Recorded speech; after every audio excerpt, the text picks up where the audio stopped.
आम्ही आता श्री क्षेत्र आदमापूर कोल्हापूर इथे संत बाळूमामा मंदिर इथे आलेलो आहे।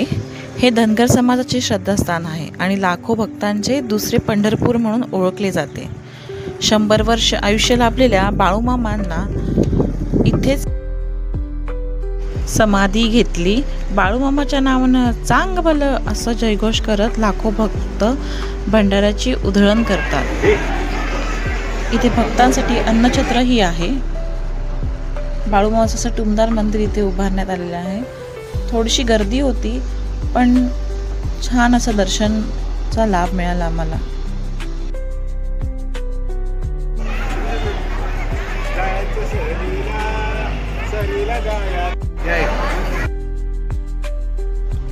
मंदिराच्या बाजूलाच बाळूमामांचा वाडा म्हणजे घर आमदापूर येथे बांधण्यात आलेले आहे, ज्याला बाळूमामांचा वाडा म्हणतात। बाळूमामा येथे राहत असत। याच ठिकाणी त्यांची खुर्च्या, झोपड्या, खाट, चप्पल इत्यादी वस्तू अजूनही जतन करून ठेवण्यात आलेले आहे।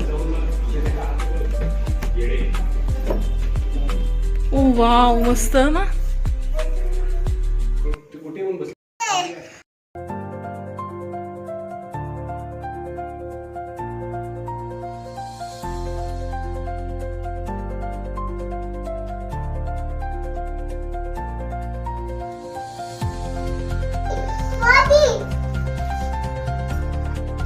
या बाळूमामांच्या आवडत्या मेंढ्या त्यांच्या आजूबाजूलाच असत सतत।